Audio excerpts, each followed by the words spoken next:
Lepo pozdravljeni v podkastu Gospodarske zbornice Slovenije Poslovnih nasvetih. Ginny Rometty, nekdanja izvršna direktorica IBM-a, je nekoč dejala: zaupanje je tisto, kar omogoča ekipi, da premika meje in dosega izjemne rezultate. Kako ustvariti tovrstno zaupanje in kako ne vzpostavimo dobro delujoče time in kako motivirati zaposlene? Kakšno vlogo imajo pri tem vodje in kaj so sestavine sodobnega vodenja v današnjem svetu, ko se v naših timih in med zaposlenimi soočamo s pomembnimi razlikami med generacijami? Vse to in še kakšno dodatno vprašanje si zastavljajo voditelji pri vodenju organizacij, podjetij in podobnih institucij. Moj današnji gost je mnenja, da podjetja, ki znajo povezovati in motivirati ter navdihniti time, imajo v svetu veliko prednost. Zato sedaj v studiu pozdravljam coacha, predavatelja in ustanovitelja Team Building Akademije Danija Polajnarja. Dani, lep pozdrav, dobrodošel v našem studiu. Pozdrav, hvala za vabilo. Dani, tudi midva sta se dogovorila, da se bova tikala, da bo pogovor bolj sproščen in morda, da se malce ogrejeva. S timskimi dogodki in izobraževanji pravzaprav premikate meje vodenja in delovanja timov tako v tujih, kot seveda tudi v domačih slovenskih podjetjih. S čim se pravzaprav ukvarjate? Naš fokus je razvoj timskega dela. Se pravi, vse, kar se dotika timskega dela, zraven pa dodajamo še elemente vodenja, pa elemente korporativne kulture. Se pravi, timi in razvoj timov, to je naš kor. To pa pomeni vse od izobraževanja timov do timskih dogodkov, dogodkov za gradnjo timov, svetovanja in tudi organizacija velikih dogodkov, kjer je pač fokus na timsko delo, velikih korporativnih dogodkov. Za kakšne timske, recimo, dogodke gre malček za razpon je tukaj gigantski. To gre od tega, da delamo z majhnimi timi, ki jih peljemo nekam na nek team building dogodek, ki je lahko karkoli od zunanjih aktivnosti, veslanj, jamarstva, kolesarstva, do kompleksnih notranjih dogodkov, kot so neke strateške zadeve, strateške gradnje, določenih produktov, projektov in tako naprej. Hkrati so pa to lahko čisto izobraževalne narave, se pravi, kompletno vse izobraževanje vodi za vodenje timov, vse veščine, ki zraven k timskemu delu pašejo. Hkrati so pa to tudi velike dogodki, kjer recimo se podjetja odločijo, poletni piknik ali pa novoletno zabavo, ki jo imajo že nakrat enako, kjer je pač nekaj pojemo, nekaj popijemo, pa malo zaplešemo, da se to spremeni in se doda noto močnega timskega dela, dviga korporativne kulture, kakšno dobro sporočilo korporativno, damo na tak zelo simpatičen način ven in da povezujemo oddelke med sabo. Ta razbijanje silosov je ena ključnih in najbolj modernih stvari v modernih organizacijah. No, delate tako s slovenskimi kot tujimi podjetji. Če malce primerjava, opažaš pri delu s timi in s podjetji kakšne razlike med kulturami z vidika timske dinamike, praksami vodenja timov? Velikokrat dobim podobno vprašanje, koliko je Slovenija drugačna, pa zelo radi se primerjamo z drugimi. Čeprav moram reči, obstajajo določene neke te nacionalne karakteristike, ampak je bolj odvisno od tega, s kakšnim timom imamo opravka, s kakšne industrije prihaja, kakšna stopnja zavzetosti v podjetju je. Je res tudi to, da so, južni timi majčkeno bolj odprti, da se lažje malo pogovarja, ampak je pa vse bolj temperamentni, ampak hkrati pa potem malo pravila padajo. Severno je pa ravno obratno. Tako da imamo izkušnje takšne in drugačne, imamo krasne time iz Balkanov, pa imamo res tudi včasih težke time iz Avstrije ali pa iz Nemčije. Tako da je čisto odvisno od podjetja, iz katerega prihaja. No, danes se veliko govori o tako imenovanem vključujočem vodenju, torej empatičnem in tudi nenazadnje delovnem okolju. Kaj pravi ta teorija in praksa o modernih principih menedžmenta? Kje smo danes s temi načeli? Ključna stvar, ki bi jo tukaj poudaril, je, da je tudi odvisno od tega, kakšna organizacija je. Če gre za nek krizni menedžment, ko imam jaz nek problem resen v podjetju ali pa ekonomske težave, izzive, karkoli, tam neko zelo mehko vodenje ne pride v poštev. Tam je treba najprej počistiti, pa potem naprej. Če pa gledam generalno, pa je absolutno to vključujoče vodenje, to, da je vodja res avtentičen, to so tiste stvari, ki pa ves čas bolj prihajajo na površje. Tudi te intuitivne zadeve, visoka empatija, bom rekel, celo nek nivo ženske energije v vodenju, ki je zelo mogoče poudarjen nazadnje. Neke mehkobe in kombinacije tega dvojega. Zdaj, treba je vedeti, da nekateri grejo mogoče malo predaleč, pa naredijo mehko, vsi smo prijatelji, to je zdaj to. Tudi to ni ok. Se pravi, iščemo nek balans med moško in žensko energijo ali pa principom. In moram reči, da do zdaj, vseh letih nazaj je bilo zelo moško. Zdaj se spreminja v dober balans, ali pa včasih mogoče celo malo preskoči preveč v ženski način. Iskanje te meje je seveda svoj vrsten izziv za vse, ki smo se srečali z vodenjem, potem nekaj več kasneje. Timski duh, to tolikrat slišimo v pogovorih in na predavanjih HR-a in tako naprej. Tokrat izrečena beseda. Katere so pa ključne sestavine, če tako rečem, dobro delujočega tima? Kaj vse je pomembno, da tim dobro deluje? Prva stvar, timski duh je res velikokrat omenjen, pa najmanj ljudi ve, kaj to dejansko je. To je neka megla, o kateri govorimo, pa ne vemo čisto točno, kaj to je. Kako bi ti recimo razložil? Saj tudi to je prvo vprašanje. A kako sploh vem, da je tam? Kako vem, da je timski duh v timu? Jaz to ne morem zmeriti nekako z neko mersko lestvico. To začutim. Jaz pridem tja in začutim, to je. Pa ne jaz, kdorkoli. Timski duh je nekaj v zraku, kar povezuje ljudi, kar jim daje neko iskrco v očeh, neko strast do stvari, ki jo delajo skupaj. Tako da prva stvar, ali pa kaj je osnova, da timski duh sploh lahko zaživi, je to, da si ljudje želijo nekega cilja, ki je njihov skupen, da si zaupajo med sabo, da se znajo pogovarjati, da se na nek način povežejo tudi, bom rekel, izven samo unih striktnih službenih zadev, da dejansko je to njihov projekt, da so strastni do tega. Tam timski duh pač se vzbudi. Da tim dobro deluje, je pomembno tudi to, da je sestavljen verjetno iz prave mešanice verjetno različnih osebnosti, boš povedal. Torej ne samo nekih pravih kompetenc in znanj, ki so nenazadnje seveda potrebna za upravljanje nekega dela, ampak tudi osebnostnih lastnosti, ki nekako znajo sobivati drug z drugim.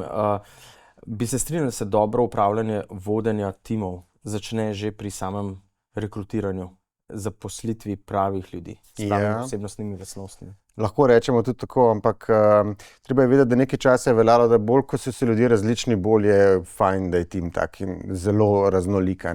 Ampak tukaj tudi ne smemo iti v ekstrem. Je pa res, da največkrat se ukvarjamo s tem, da vodja išče kot člane svoje ekipe ljudi, ki so mu podobni. Ki so mu podobni karakterno, zato da ne bo preveč konfliktov. Ker bolj, ker je nekdo drugačen, bolj se ne bova strinjala glede stvari potem, ko bo treba. Je to morda že podzavestno ali dejansko opažate vzorec, da je to nekako načrtno? Ne, to je kar podzavestno. Noben tega ne dela za nalašč, ampak išče nekoga, ki mu je simpatičen, jasno. Če mi dva se pogovarjava, si simpatična, bom raje vzel v službo tebe, kot pa nekoga, ki mi je že ono, ampak je pa res, da s tem pa dobimo same enake ljudi, kot sem jaz, osebnostne karakteristike v tim, in potem ni tistega zdravega konflikta, ki ga tim v bistvu rabi za razvoj, za inovacije, za pač nove ideje. In ena ključnih stvari, recimo, ki se jih vodje želijo ogniti, je konflikt. To je pač neko neravnovesje v komunikaciji. V praksi vidimo to, da destruktivni konflikt, kjer si ljudje polena pod noge mečejo, to nikamor ne pelje, ampak konstruktivni konflikt je pa temelj timskega dela. Je temelj novosti, je temelj novih nekih projektov, ki jih lahko postavimo. Tako da zato jaz vedno, ko z vodjem govorim, ne se bati konfliktov.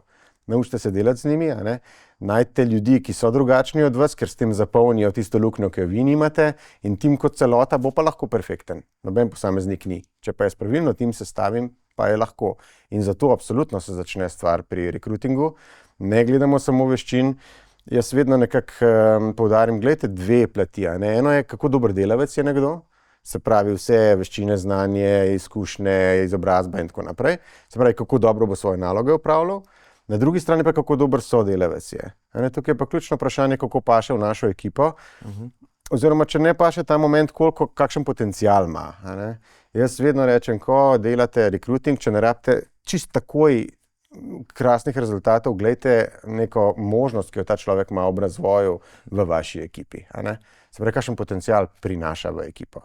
Potem, ko ga pa dobimo, moram pa počasi pač delati s tem človekom, ne ga vzeti v ekipo, pa pozabiti na njega tam.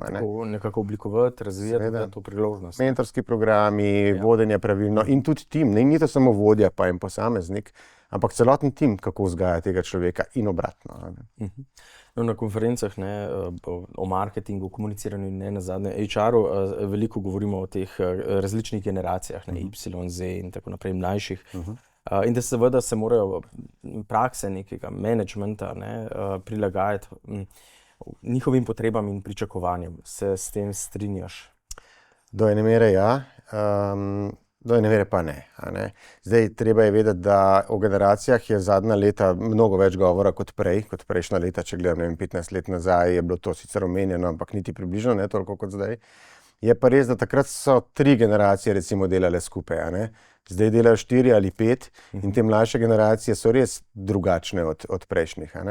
So to bistveno drugačne, da se zato bistveno več govori o tem? Ja, predvsem zato, ker oni, zdaj govorim generalno, vedno obstajajo izjeme, ki potrjujejo pravila, ampak generalno so to generacije, ki si upajo reči, si upajo vprašati, upajo stati za svojimi nekimi prepričanji. Po drugi strani nimajo tako velikega spoštovanja do avtoritete, kot so jo imeli prejšnje generacije. Se pravi, če je on zdaj nek vodja nekega oddelka, še ne pomeni, da se mu bom jaz klanjal, ampak pač mu bom povedal svoje. Tretje je pa to, da je mogoče ta dolgoročen pogled nase z mlajšimi generacijami majčkeno bolj kratkoročen. Se pravi, je bolj v ta trenutek, naj bojo stvari najbolj carpe diem, izkoristi pač moment, živim za ta trenutek način razmišljanja, ne tisto, kaj bom jaz, ko bom v penziji, pa da bom šele potem začel živeti, kot pač starejše generacije razmišljamo. In do katere, prej sem se opravičujem prekinil, do katere meje meniš, da je to prilagajanje, vodenja, zdravo, kje pa bi potegnil ti črto? Jaz bi rekel, da ključna stvar je, da vemo, kaj te generacije hočejo, najprej splošno, ampak bistveno je, da jaz svoje posameznike v ekipi poznam. Tukaj pridemo do enih ključnih sprememb, bom rekel, v zadnjih letih glede vodenja, je, da moram voditi vsakega človeka posebej. Ni več v njih nekih uravnilovk, kar rečeš, to je ekipa, ki mora na nek način delovati, ampak vsak človek potrebuje svoj tip vodenja. Ta personalizacija vodenja je ena ključnih stvari, ki jih tukaj imamo, ne glede na to, katero generacijo pač človek paše. Imamo različne potrebe, različne motive, različne življenja in je fajn oziroma nujno mogo vodja vedeti, kako voditi vsakega človeka posebej. Ti se z vodenjem ukvarjaš že dlje časa in razvojem timov. Opažaš skozi to obdobje, prej si majčkeno že nakazal, da se vodenje skozi čas spreminja. Na kakšen način? Ključna stvar, ki bi rekel, je, pa to večkrat poudarjam, je ta obrat piramide vodenja, ki se je zgodil v zadnjih desetletjih. Da ni vodja tisti, ki je na vrhu in vsi ostali pod njem. Se pravi, da so moji zaposleni v službi za mene, ampak sem jaz kot vodja v službi za njih. Tako da ključna stvar je, jaz kot vodja, moja naloga zdaj, v modernem vodenju je, da sem jaz tam za svoje zaposlene in da jaz naredim okolje, v katerem so oni lahko najbolj uspešni. To je ključna paradigma, ki jo moramo upoštevati. Se pravi, nisem jaz nek veliki šefe, ki ljudje za mene delajo, ampak jaz delam tam za njih. Ker če bojo oni imeli okolje tako, kjer bojo uspešni, bo itak moj tim najbolj uspešen in bom tudi jaz zaradi tega najbolj uspešen. In mlade generacije dejansko pričakujejo, če se vrnem malo na prejšnjo temo, takšen način vodenja. Se pravi, jaz sem tam za njih in najprej tudi pokažem, kaj znam, ne pa samo, da meni piše šef tega in tega oddelka in zdaj bomo pa mi za tabo hodili. Pač ni več tako.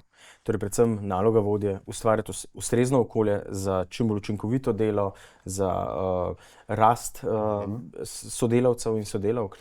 Tako pa izpolnitev tudi na delovnem mestu. Ja, in tle ne govorim samo, da je treba zdaj biti pa neko hudo mehkobo noter pripeljati. Ja, do neke mere ja, ampak ko je pa meja, je pa meja. Takrat je treba podariti po mizi še vedno. Tako da jaz nisem velik pristaš avtokratskega vodenja, ampak ko je treba udariti po mizi, je pa pač treba udariti po mizi. Tako da tle imajo pa tudi moderni vodje, mlajši doskrat, kar malo preveč mehkobe. Tako je treba ta pravo mero nekje najdeti med eno in drugo energijo. Mislim, da se oba dva strinjava, da te konstruktivni konflikti, ne, in pa tudi različnost, raznolikost mnenj doprinesejo k nekemu napredku, k boljšim rešitvam, inovacijam. Ne. Pa vendarle, kako pa je z upravljanjem problematičnih sodelavcev, naprimer v timih, ki se srečujejo s tem? Ne? Kaj bi svetovali vodjem, ki imajo v svojih timih nekega sodelavca, sodelavko, ki se ne ujame z ostalimi, ki na nek način povzroča negativno energijo, ne, odpor do različnih stvari, do sprememb in tako. Ja, velikokrat se ukvarjamo z... Verjetno je tukaj ni enotnega recepta, pa vendar... Ga ni, je pa nekaj. Ne? Jaz sem vedno pristaš tega, da damo ljudem več šans, da pokažejo, da jim pomagamo ven iz tega, kjer so. Spravi, prva stvar, ki je kot vodja, bi probal razumeti, kaj se tam na drugi strani dogaja. Ne? Treba je pa paziti, kakorkoli je to slišati, ne težko, ampak gnilo jabolko pač okuži cel naš košek jabolka. Ne. Treba je vedeti, da se to hitro razraste, neko nezadovoljstvo ven in je treba zelo hitro ga identificirati in se z njim začeti ukvarjati. In v skrajnem primeru ga pač vzeti ven iz našega koška. Ne. In tle vodje dostikrat predolgo čakajo oziroma nimajo vzvoda, da bi lahko to naredili in potem se cel tim pač neha timsko delati. Ne. Treba je vedeti v ekipi tam 10 do 15 ljudi, če imamo samo enega, ki vleče res kontra, bo timsko delo zelo težko živo, tako kot bi moglo biti. In potem sinergija pade, zadovoljstvo pade, motiviranost pade, vse pade. Je tudi nevarno za odhajanje ostalih. Ne? Absolutno. In največja težava je, če je to človek, ki je uspešen. Če je to človek, ki dobro upravlja svoje delo, osebno svoje delo. Ne? Imam enega uspešnega, recimo prodajnika v ekipi, ki mi hkrati celo ekipo vleče dol. Ne? Zdaj pa kot vodja, jaz gledam rezultate ima krasne, ima najboljše recimo, ne? Hkrati je pa najtežji sodelavec. Ne? V takem primeru je treba pač na nek način preceniti, koliko mi on uničuje mojo ekipo in koliko zato cela sinergija pade in koliko so vsi ostali manj uspešni zaradi tega, kakršno on je. In na ta način lahko tudi rečem, da lahko najuspešnejšega človeka dam ven iz tima, zato da bo moj tim začel timsko delati. In velikokrat z ljudmi, sploh na direktorskih položajih, pridemo točno do tega, da moramo dobrega zaposlenega z dobrimi rezultati umakniti iz tima, ker tim ne funkcionira.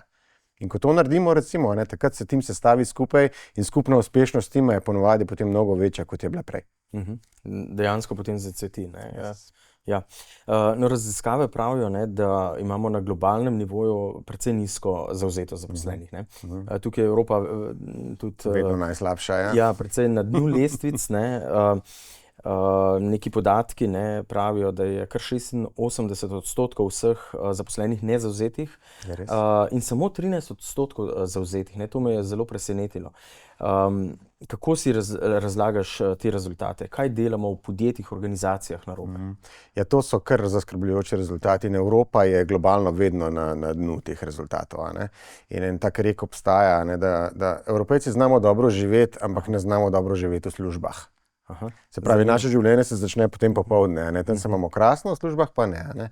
Zdaj, dosti je tudi nekih idej, da to prihaja zaradi sistema, ki ga imamo, ki nas tako malo po rokah nosi, če bomo rekli izven službe, da si potem lahko privoščimo sploh biti tako nezadovoljni, ker v kakšni drugi državi bi na ta način že tudi hitro nas odsekali, ne? Tle si pa to lahko privoščimo. Tako da je pa res, da pač zavzetost pada in nezavzetost raste. Mene najbolj skrbi to, da znotraj teh, koliko smo rekli, 86% nezavzetih, je skoraj 20 ali pa več procentov aktivno nezavzetih. Se pravi, če je nezavzet, pomeni pač, da opravi svojo nalogo lih toliko, da jo pa dobi plačo, pa okej. Ampak aktivna nezavzetost, to je pa tista, ki pa vleče kontra za nalašč. Dejansko bremza, ne? Bremza. Se upira... Tle je težava. To je pa isto, kot da bi bil v avtu, pa pritiskal na gas, pa imel ročno hkrati zategnjeno. Tle pa je izziv in ta številka tudi raste. Tle se treba pa začeti resno spraševati, kaj narediti zdaj v ekipah, da lahko to stvar izboljšamo. In kje po tvojih izkušnjah imamo probleme? Kje je razlog za tako nezavzetost? Jaz bom govoril iz prakse, ampak tudi raziskave podarjujejo isto stvar. Prva in glavna točka, ki bi jo mogli pač popraviti, je vodenje. Se pravi, večina ljudi, ki je nezavzetih, pravi, da so vodje tisti, ki najbolj ovirajo to, da bi se ta zavzetost nekako dvignila. Ne? Kateri vidik vodenja recimo je najbolj problematičen? Ja, tle je zdaj mogoče ena slika najprej. Ena dobra raziskava je bila pred časom narejena v Nemčiji, kjer so nemške šefe spraševali, a mislijo, da so dobri šefi. In skoraj vsi nemški šefi mislijo, da so dobri šefi. Potem so pa vprašali znotraj njihovih ekip, njihove pač zaposlene, a mislite, da imate dobrega šefa, a ne? Je bil pa rezultat na glavo. A ne? Že samo to, da ljudje, vodje, mislijo, da so dobri, hkrati imajo pa v ekipi 10 ljudi, ki mislijo ravno obratno, tukaj vidimo, da je neka velika luknja vmes, nek prepad med enim in drugim. A ne? Tako da prva stvar in ključna stvar je, kaj bi mogli vodje narediti, je najprej spoznati sebe. Kakšen vodja jaz v resnici sem, ne samo skozi moj lastni ego, ampak ne, da dobim vse informacije, kaj v resnici je, kaj so moje šibke točke, delati na njih, se tudi pogovoriti o njih z mojo ekipo in najti tako ekipo, ki bo podprla te moje šibke točke. Ne, da sem jaz veliki bog, ki vse zna, vi boste pa za mano hodili, a ne, to je stvar, ki je že zdavnaj preteklost. Ja.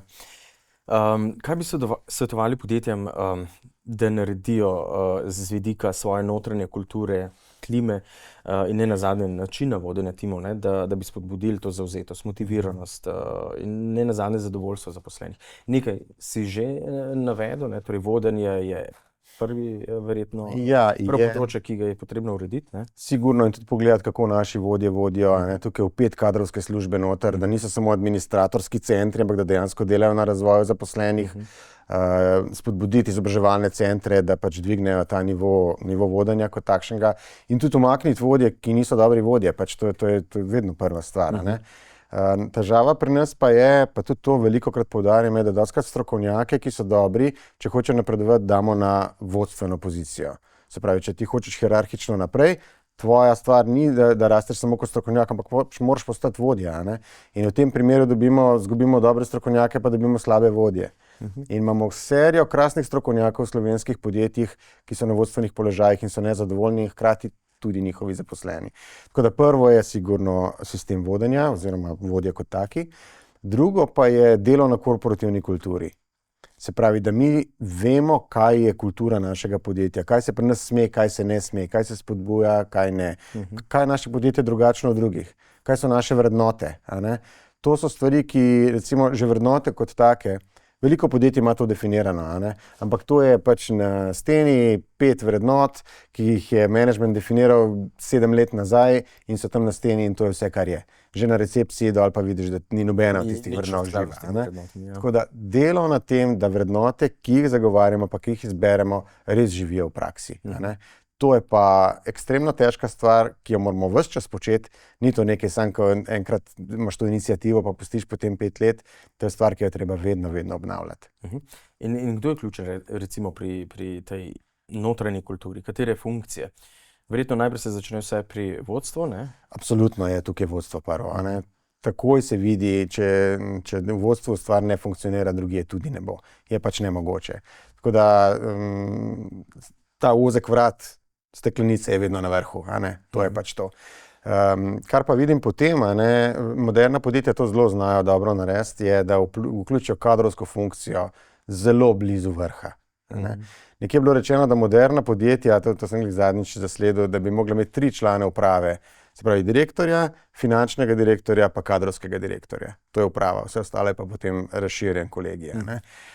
In je res, tam, kjer dajo na kadre velik poudarek, kjer to res delajo na razvoju, načrtno in iskreno konec koncev, tam so rezultati zavzetosti in pač učinkovitosti zelo visoki. Kako pa je mogoče izboljšati recimo klimo v timu, ne? Torej s team buildingi, raznimi drugimi, bom rekel, pomagali, no? Če tako rečem. Kakšna je vaša praksa, vaša izkušnja? Ja, ena stvar, ki je team building kot tak, če rečemo, ne, večino ljudi nekako smatra kot enkraten dogodek. Gremo na team building, gremo nekam, pa tam nekaj počnemo. Vsaj enkrat na leto. Ne? Enkrat na leto team building. To je team building v večino podjetjih, pa še to dostikrat ni to neka aktivnost, ampak je to kakšna večerja ali pa bowling ali pa nekaj zelo osnovnega, kar v bistvu je daleč od pravega team buildinga, če temu tako pravim. Druga stvar pa je ta, da team building ni enkratni dogodek, team building je proces. To je ključna stvar, ki jo moramo razumeti. Gradnja tima ni nekaj, kar narediš, pa kar tam potem je. A ne? To je stvar, ki mora vodja non-stop delati na njej, graditi svojo ekipo. In vse, kar zraven paše. Eni rabijo nekaj drugega kot drugi, ampak se pravi odprta komunikacija, psihološka varnost, zaupanje, doseganje ciljev, jasna pravila, prioritete in tako naprej. A ne? Eni eno, eni drugo, ampak vse pa v smislu s enim samim ciljem graditi svojo ekipo. To je ključna stvar. Ja, zanimivo, ne? Rekel si, da je to proces, ne? In dejansko team building je proces, ne gradnje tima, ne? Če se ustavimo pa pomislimo, kaj dejansko to pomeni v prevodu. Je pa res, da večina od nas pomisli na tisti enkratni dogodek, če je Pa še to znotraj celodnevni zabave. Ja, tako ne, pa če celodnevni smo že veseli. Ne? Ampak če se morda ustavijo tudi pri tovrstnih dogodkih, ne? Kakšna je pa na primer sestavina dobrega team buildinga, ne? Da ponekod se najame zunanje, ne? Ponekod seveda same kadrovske službe ali pa timi celo to organizirajo in mogoče lahko tukaj podava nek nasvet iz prvih rok. Sigurno lahko. Ne? Prva stvar, ki je, da nekaj gremo pa tam nekaj počnemo, nekaj drugačnega kot v službi, je samo orodje za gradnjo tima. Ne? Team building je proces, to, kar pa mi gremo na nek dogodek, je pa orodje za tisti cilj. Ne? Mi temu sicer rečemo potem team building dogodek, ampak to načelno ni to. Ne? Tako da prva stvar, ki je treba paziti, je, da kamorkoli grem, moje prvo vprašanje vodji, ki reče, da bi svojo ekipo nekam peljalo, je vedno, kaj pa želite s tem doseči? Ja, malo bi se imeli fajn, ja, vem, pa kaj še? Ja, malo bi se bolj povezali, ja, vem, to je itak, ampak kaj še? Kaj je vaš ključen izziv? S čim se želite ukvarjati? A je to neka komunikacija, so to konflikti, ali je to ciljno vodenje, ali je to, ne vem, ustoličenje novega vodje, ali je to mlada ekipa, ne vem. Kaj bi želeli doseči? In vsak vodja, ko izbira nek timski program, najprej razmisli, kaj želi s tem doseči. To, da gremo mi nekaj pojesti pa popiti, ajde v redu, se bomo imeli fajn, ampak vprašanje bomo res kaj dosegli.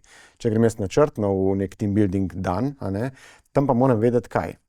In idealno to zgleda tako, da zelo jasno definiramo, kaj so cilji, potem najdemo neko aktivnost, ki je ljudem dokaj blizu, da ne grem jaz, da ne vem, veslati na jezero, hkrati imam pa ljudi v ekipi, ki se vode bojijo, pa smo imeli to že večkrat, da ne bo pomote.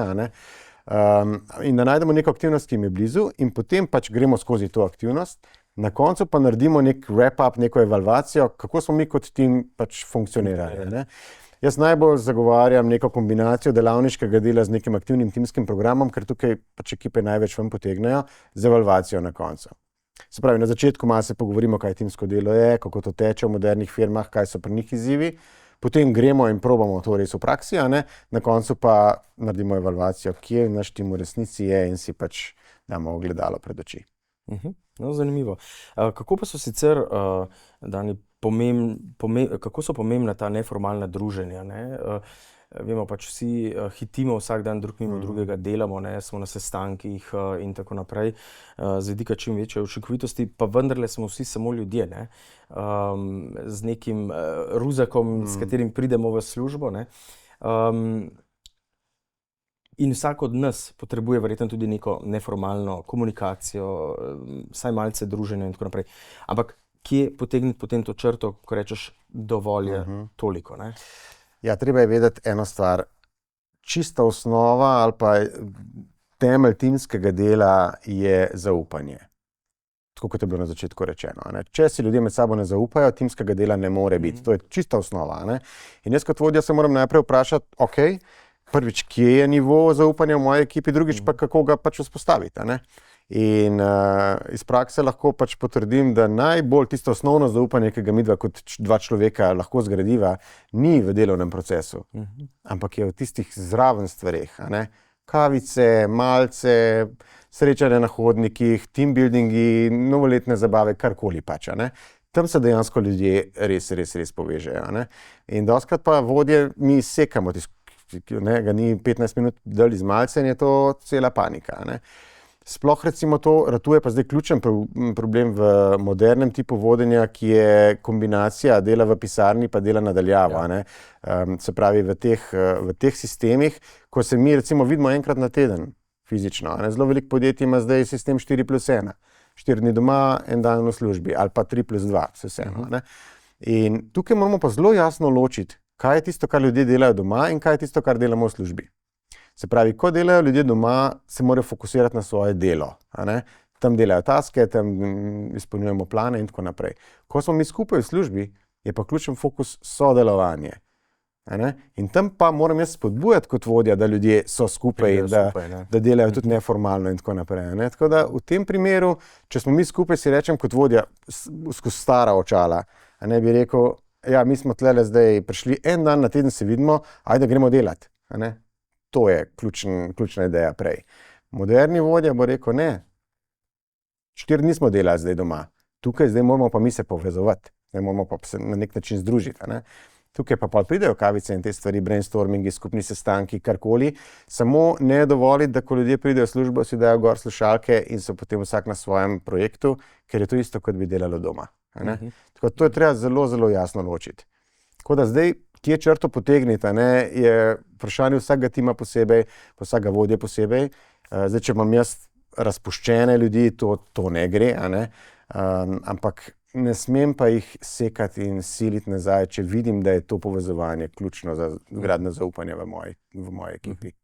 No, veliko govorimo tudi o tem tako imenovanem work-life balancu, oziroma ravnotežju med zasebnim, profesionalnim življenjem oziroma službenim. Kje pa narediti pravo ločnico med enim in drugim? Kot sem že prej rekel, vsi smo samo ljudje, pač preden prideš v službo,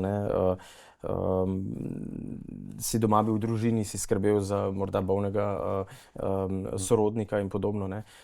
Ko se odpravljaš domov, zopet greš drugim izzivom naproti.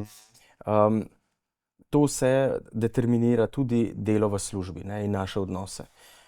Kako to ustrezno mentorirati? Jaz moram tukaj reči, da jaz nisem zelo velik pristaš work-life balansa. Zato, ker tukaj jaz vidim eno distinkcijo med tem, kako jaz živim pa kako jaz delam. In da je to neka ločena stvar. Se pravi, če več delam, manj živim, če več živim, manj delam. Mislim, to nekako ne gre skupaj v modernem managementu. Zato sem velik pristaš harmonije med enim in drugim. Se pravi, jaz da najdem nek preplet, kako to skupaj paše, ker sem jaz isti človek v službi kot doma. To, da si jaz dam neko masko gor, ko pridem v službo, to je nekaj, česar se probamo ogniti, ker s tem avtentičnost vodenja takoj pade. Se pravi, iščemo nek preplet, neko harmonijo med enim in drugim, kar pa pomeni, da če bom jaz hotel potem biti uspešen in nekako zavzet pri svojem delu, bom moral najti tako delo, ki mi je dejansko blizu. Nekaj, kar je del mojega osebnega namena, nekaj, za kar sem jaz poslan na ta planet, če temu tako rečemo. No, tukaj smo pa Evropejci slabi. Zato je tudi zavzetost zelo nizka. Ker pač greš v službo in delaš zato, ker pač delaš. Ne iščeš zelo intenzivno delati nekaj, kar ti je res blizu, kar je res tvoje. Mogoče smo tudi malo prestrašeni pri nas, da bi jaz kar pustil službo pa iskal zdaj nekaj. Mogoče niti ne vemo, kaj je tisto, kar bi iskali, ampak zato je del tega modernega načina vodenja pomagati ljudem poiskati, kaj je tisto, kaj je dobro za njih oziroma kaj je njihov namen. Če jaz ugotovim, da imam v timu človeka, ki to, kar on počne, ni niti približno njegov namen, on ne bo nikdar tako motiviran, kot bi lahko bil in bomo imeli pač izziv na dolgi rok. V tem primeru jaz svetujem, tak človek naj gre čim prej. To je boljše za njega in za firmo. Čeprav ta moment ne zgleda tako. Tako da na teh nivojih delamo zdaj. Če pogledaš malo nazaj, tvoje delo z timi, tvoje izkušnje, lahko z nami podeliš kakšno zanimivo, tako, ki si ti vtisnila v spomin, torej izkušnjo dela s timom ali kakšne situacije, ki ti je ostala v spominu? Z teh situacij je tako res veliko. Mislim, zdaj za sabo imamo že več kot 3100 dogodkov, odkar Team Building Akademija deluje. Mogoče situacija ali pa primer tima, kjer si rekel, ok, tole pa ne bo šlo, ko si vstopil v tim, ampak si pa potem naredil nek preboj. Ja, jaz moram reči, že to je neko pravilo. Ko enkrat začnemo z nekim timskim dogodkom, imamo zmeraj kakšnega nezadovoljneža vmes. Vedno je nekdo. In zanimivo je, da če pravilno zapeljemo timski program, je ravno ta potem na koncu najbolj navdušen. Ampak to ni zdaj konkreten primer. Bi pa mogoče dal... tako na hitro mi pade da smo enkrat zelo globoko v jami, ker smo imeli orientacijski timski program v jami, je ena punca ugotovila, da prvič v življenju, da ima klaustrofobijo. In potem se treba znajti. To nima sicer direktno z managementom nič veze, ampak je pač dogodek. Je pa mogoče ena kulturna zadeva, te tudi nikdar ne bom pozabil. Enkrat sem predaval v Skopju za eno veliko multinacionalko in smo imeli pač neko timsko temo. In potem je bila pauza, 15-minutna, in oni grejo ven, lepo, večino jih je šlo na cigaret in njih ni bilo nazaj. In jaz čakam, gledam mojo nemško uro, jih ni bilo nazaj in potem stopim ven in jim rečem, če bi počasi pa prišli noter. In pridejo noter in noben nič ne reče, delamo naprej. In takoj po izobraževanju jaz dobim klic od direktorice kadrovske, da ne pridem na sestanek, in je rekla, lej, vse ok, vse super, tema, vsi zadovoljni, vse smo dobili, kar smo hoteli, samo nikdar mi več mojih iz čik pauze ne vleči nazaj, če še niso pokadili do konca. To je nekaj, kar je nezamisljivo, recimo tukaj ali pa v Nemčiji, ampak dol je pa to stvar kulture in je bila zelo normalna zadeva. Absolutno, to so te razlike, ki so. Jih je treba upoštevati. Jih je treba upoštevati, ja. No, prej ste se že pogovarjali, da za tim je pomembno, kdo in kakšen je ta proces vodenja. Ta izvršni direktor Apple, Tim Cook, je dejal, voditeljstvo pomeni služiti svoji ekipi in jim pomagati doseči njihov polni potencial, to je to, kar si prejle rekel.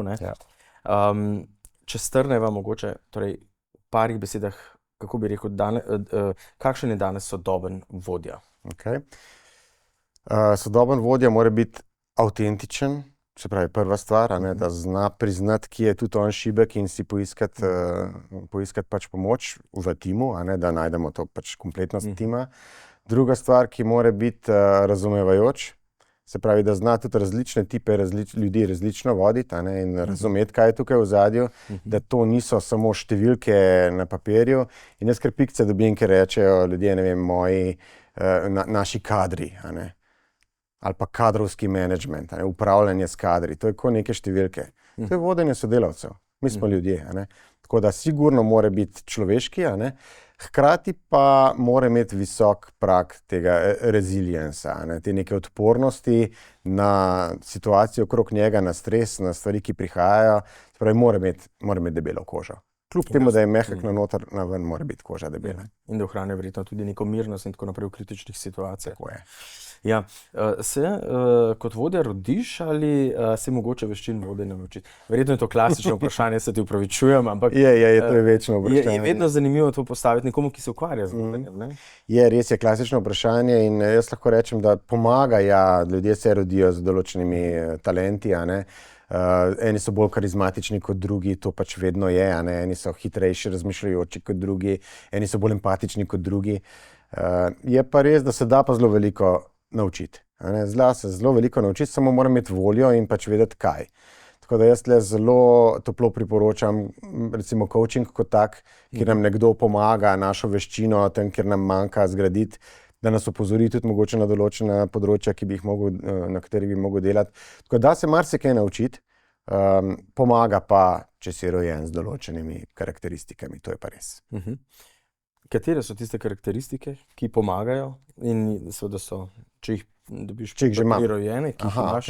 No, tako, kot sem rekel, karizma je ena stvar, ki se velikokrat že pridobi. Ena stvar, ki je empatija kot taka, je tudi nekaj, kar pomaga, če sem že rojen s tem. To, da jaz sem sposoben razumeti nekoga drugega, kako on to čuti, kako on to razume, je čisto nekaj drugega, kot če sem jaz samo strogo fokusiran v svojo smer. To so stvari, ki vedno pomagajo. Tudi nekako strateško razmišljanje, možnost vizualizacije na dolgi rok. To so tudi stvari, ki ponavadi se jih težko naučim. Obstajajo tehnike, ki pomagajo, ampak če imam jaz to že prirojeno, je pač dosti bistveno lažje. Če te smem vprašati, kakšen vodja si pa ti? Kako ti vodiš svoj tim? Če se kaj trudim, je biti avtentičen. To se trudim biti avtentičen, trudim se zaupati ljudem, kakor gre. Tudi jaz včasih pač podrem, kar je ekipa zgradila, se zgodi, seveda se, ampak trudim se biti tak, kot sem in trudim se zaupati, da bojo naredili prav, da verjamejo to, kar delamo. To mi je ključna stvar. No, ko sem se pripravljal na tale najin pogovor, sem zasledil, da si tudi strasten raziskovalec starodavnih obredov, zdravilne glasbe med drugim, in da ti duhovnost veliko pomeni. Res. Ne samo to, vključuješ celo v svoje delo, torej v vodenje, upravljanje timov. Kako to? Kako si prišel do tega? Mislim, po eni strani vse, s čemer se jaz ukvarjam oziroma se moja ekipa ukvarja, je nekaj, kar je že tisočletja živo.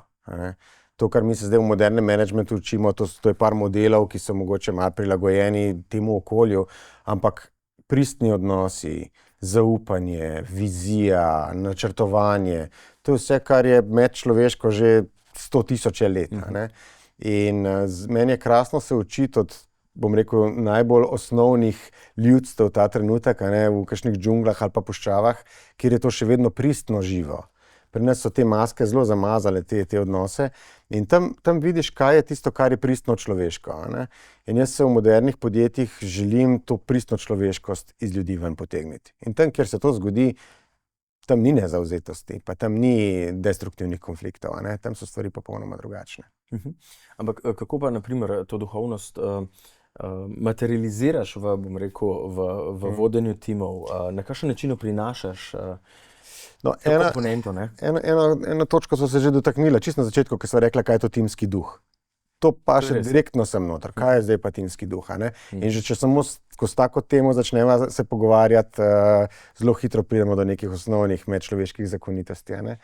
Druga stvar, recimo, ki je pa zelo blizu temu, s čimer se tudi na področju duhovnosti ukvarjam, je pa to, da verjamem v 4 energetske stebre, v katerih ljudje delujemo.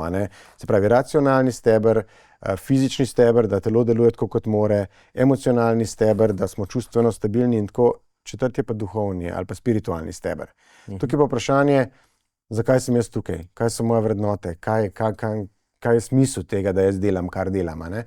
In s tem zadnjim stebrem moram reči, da se na coaching seansah največ ukvarjamo in ta zadnji steber tudi mlade generacije najbolj iščejo. Se pravi, da najdejo svoj meaning of life tudi znotraj podjetja, v katerem so. In če tle ni odgovorov, bojo ljudje izgubljeni in tukaj pada potem zavzetost pač čisto po nepotrebnem. Zanimivo. In seveda se strinjam. Torej, ti 4 stebri so res ključni za delovanje posameznika in verjetno tudi tima. No, se to je. Tudi duhovni vidik. Ja, mi dva govoriva zdaj sicer o coaching praksi 1 na 1, ampak če se dvignem na timski nivo, je stvar popolnoma enaka. Vsi 4 stebri veljajo tudi za tim. Se pravi, zakaj smo in konec koncev potem za podjetje kot celota, če rečemo. Tukaj pride pa pol namen, vizija, poslanstvo, vrednote in tako naprej. To se vse naslanja dejansko na ta mehek duhovni del. Ja. Dani, počasi se približujeva koncu najnega pogovora, pa verjamem, da bi lahko še kar klepetala. Ampak če za konec strneva najin pogovor v 3 ključne nasvete, recimo za vse, ki naj jo spremljajo, kaj bi svetovali za dobro vodenje timov in neko tako prijetno, vključujoče, kreativno vzdušje? Prva stvar, ki bi jo vodjem svetoval, sigurno je, da najprej pometejo pred svojim pragom. Se pravi, dokaj jaz ne vem, kdo sem jaz, kakšen vodja sem jaz, kaj so moji plusi, minusi, na čem moram delati, do takrat bom težko dober vodja. Tako da prva stvar je, spoznaj sebe na vseh nivojih, mogoče celo na vseh 4 stebrih, o katerih so govorili. Se pravi, ko najprej naredim to kljukico, je to prva zadeva. Druga zadeva, ki je, da, kar bi jaz poudaril, je, da to, kar so že rekla, gradnja tima mojega ni enkratni dogodek, ki se slučajno spomnim enkrat na leto, ki mi malo denarja ostane okrog novega leta, pa jih peljem na kosilo. To ni team building. Gradnja tima je nenehen proces, na katerem moram jaz načrtno delati. Skozi vse leto, Skozi vsa leta, tako bo rekla. Ves čas, ko sem vodja. Se pravi, jaz imam svoje delo, moram voditi ekipo, ampak ena stvar zraven je še konstantno treba delati na timu. To je mogoče druga stvar. Tretja stvar pa, ki je tudi zelo moderna, je mogoče graditi na kulturi soodgovornosti v svoji ekipi. Se pravi, ne samo, da je vsak odgovoren za svoj košček, ampak da smo skupaj kot ekipa soodgovorni za končni rezultat, da smo soodgovorni za to, a se imamo fajn, a se nimamo fajn, a se znamo zabavati, a se ne znamo zabavati, oziroma a nam je fajn zjutraj priti v službo ali pač ne. Krasno. Dani, hvala lepa. Torej z nami je bil Dani Polajnar. Hvala lepa za tale pogovor. V želji, da se spodbudila kakšen razmislek o drugačnem vodenju, o drugačnem timskem duhu in dala tudi kakšen nasvet za boljše vodenje in timsko vzdušje v delovnih okoljih. Vsem skupaj pa hvala lepa, da ste bili z nami in srečno do prihodnjič. Hvala lepa.